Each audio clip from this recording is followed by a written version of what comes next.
I'm just grateful for this time to come back and get a second chance to do it again, but have fun.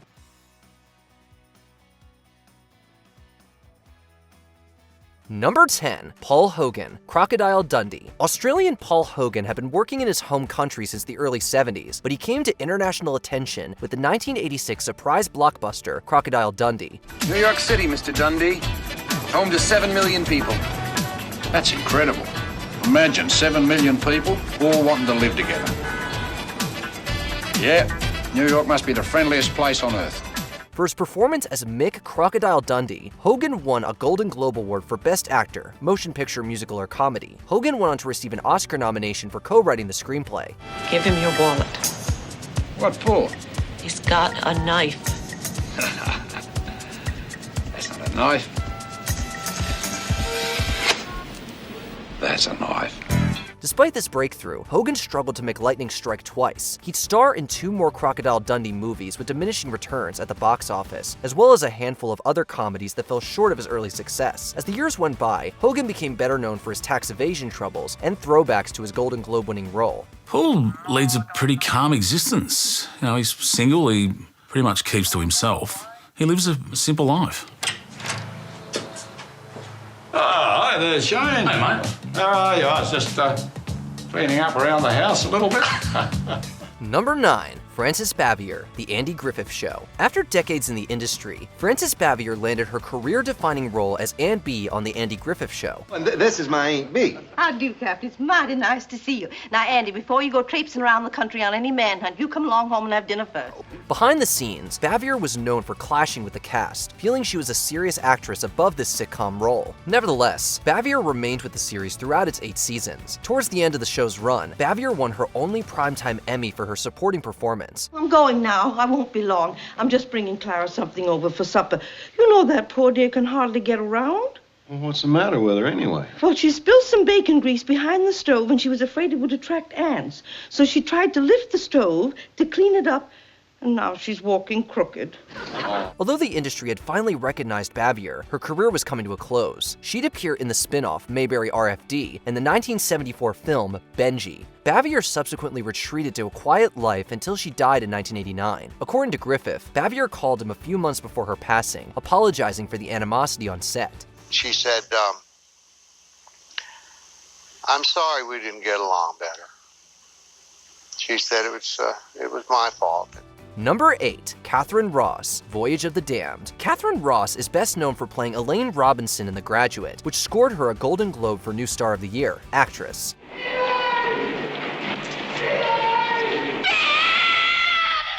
Ross found herself back at the Globes almost a decade later for her supporting performance in the ensemble piece Voyage of the Damned. She won the Globe, which usually translates to an Oscar nomination. I understand you waited for me. Yes, well, I had to see you. I'm flattered. Ross surprisingly didn't make the lineup at the Academy Awards, however. The following year saw few opportunities for another shot at the gold. Flops like 1978's The Swarm took a toll on Ross's film career, leading her to primarily star in obscure TV movies throughout the 80s. By the 90s, Ross was essentially retired, only occasionally resurfacing for small roles in films like Donnie Darko. I met a new friend. Real or imaginary? Imaginary. Would you like to talk about this friend? Frank. Frank. What did Frank say? Said to follow him. Follow him. Where? Into the future. Number 7. Sir Mix-a-Lot, Baby Got Back. Born Anthony L. Ray, Sir Mix-a-Lot released a couple of albums in the late 80s. The rapper rocked the music world in the early 90s, though, with his controversial single, Baby Got Back. I like big butts and I cannot lie. You other brothers can't deny. Although some banned the tune, Sir Mix-a-Lot wasn't the only one who liked big butts. The song sat atop the US Billboard Hot 100 for 5 weeks. The song's popularity culminated with Sir Mix-a-Lot winning a Grammy for Best Rap Solo Performance. Shake it, shake it, shake that healthy butt. Baby got back. Between 1994 and 2003, Sir Mix-a-Lot released 3 more albums, although nothing could replicate the success of Baby Got Back. The song is still remembered as a cheeky throwback to 1992. The same can be said about the man behind it. A Grammy winner can still be a one-hit wonder. It was surreal. I could not believe it. And I never thought the song would go #1, especially because it was banned. I'm like, well, that's probably it. That's exactly the reason why it went #1. It's an enduring legacy. Number 6, Ivan Jandl, The Search. A former child star from Czechoslovakia, Ivan Jandl's acting career consisted of 5 films. 1948's The Search was the only film from a U.S. studio. The boy's afraid. Look at his eyes. Has nobody spoken to him yet? We tried. Perhaps the other boy could help us. Taking place during World War II, Jandl plays a young concentration camp survivor who was separated from his mother. Although Jandl didn't speak any English, he brought authenticity to the role. For his extraordinary performance, Jandl was honored with a special Golden Globe and the Academy Juvenile Award. From the moment little Carol was separated from his mother, his mind gradually went blank. He has wandered far, come across many people, heard many languages, picking up a word here and there, but he seldom speaks. Unfortunately, he couldn't accept these accolades in person due to travel restrictions at the time. Despite these accomplishments, Jandl left acting and was never able to break back into film. He passed away in 1987, with his awards being entrusted to the Czech National Film Archive. I'm surprised you're doing all right. He's got guts, not a sound. Good boy. What's his name? What's his name? I don't know. I can't get a word out of him. Number 5, Mercedes Ruehl, The Fisher King. In less than a year, Mercedes Ruehl won a Tony for the Neil Simon play Lost in Yonkers and a Golden Globe for her performance as Nan Napolitano in The Fisher King. You used to say that you liked that about me. You used to say you liked that we didn't have to think all the time, that we could just be together and not think. Ruehl went on to win the Best Supporting Actress Oscar for the latter, suggesting that her movie career was about to skyrocket. However, director Terry Gilliam warned Ruehl that she was inclined to see fewer roles moving forward. Well, I'll say there are a lot of roles for women, but right, about maybe 9% of them are good roles. Ruehl initially thought Gilliam's comment was kind of mean. In time, though, his premonition came true. Ruehl found that a supporting acting Oscar doesn't always translate to more work. It just means studios will assume you want a higher paycheck. While Ruehl is still acting, she hasn't seen as many opportunities as she would have liked. Does anybody have any allergies? And by this I mean really serious allergies, like life-threatening allergies, yeah? I have asthma. All right. I don't like feet. You have a foot allergy? Number 4, Milli Vanilli, Girl You Know It's True. Following their debut studio album, All or Nothing, Milli Vanilli broke out with their sophomore album, Girl You Know It's True. Girl, you know it's true. I love you. The album's title track in particular achieved early success, climbing to number 2 on the US Billboard Hot 100. When the R&B duo won the Grammy for Best New Artist in 1990, it seemed like they were just getting fired up.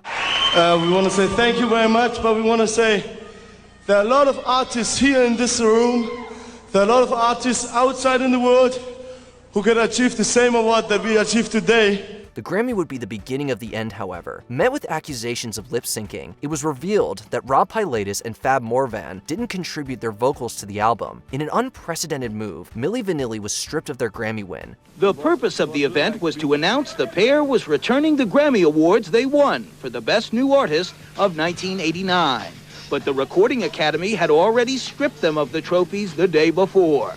Attempts at a comeback have fallen flat, with the Grammy scandal only bringing more attention to the past deceit. Number 3, Jeffrey Tambor, Transparent. Jeffrey Tambor was already a comedy legend by the time he won a Golden Globe and 2 Primetime Emmys for his performance as Maura Pfefferman in Transparent. Although Tambor is a cisgender male, he made a plea for trans characters to be exclusively played by trans actors moving forward. Please give transgender talent a chance.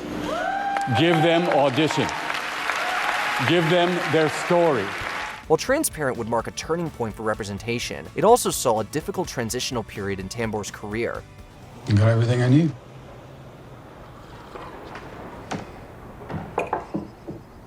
So,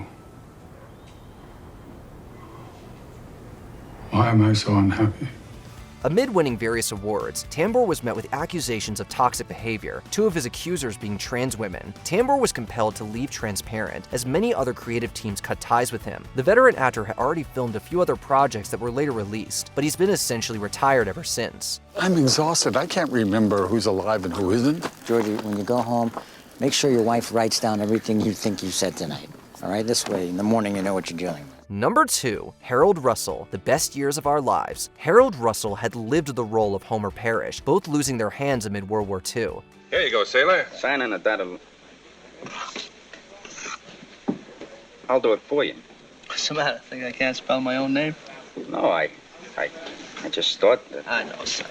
Although Russell had popped up in a documentary short, that was the extent of his acting experience. Nevertheless, William Wyler couldn't think of anybody more qualified to play Homer in The Best Years of Our Lives. His instincts proved correct, as Russell received a Best Supporting Actor nomination. They took care of me fine. They trained me to use these things.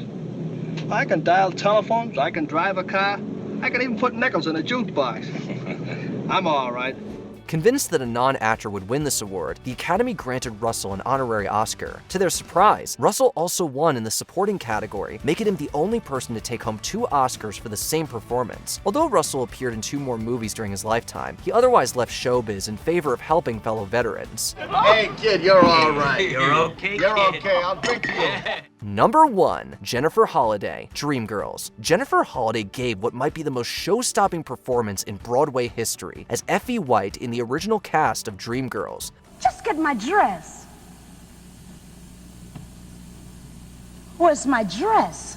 Witnessing Holliday sing And I Am Telling You I'm Not Going, there was little question of who was winning the Tony. Indeed, Holliday not only ran away with the Tony for Best Performance by a Leading Actress in a Musical, but also a Grammy and a Drama Desk Award.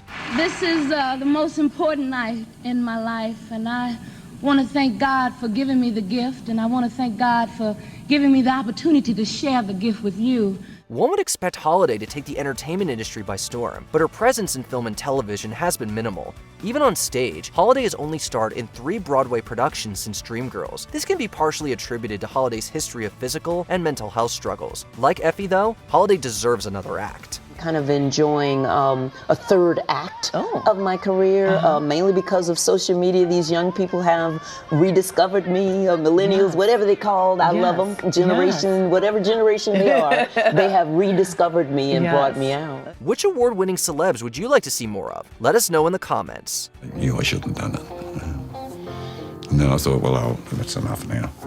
Did you enjoy this video? Check out these other clips from WatchMojo, and be sure to subscribe and ring the bell to be notified about our latest videos.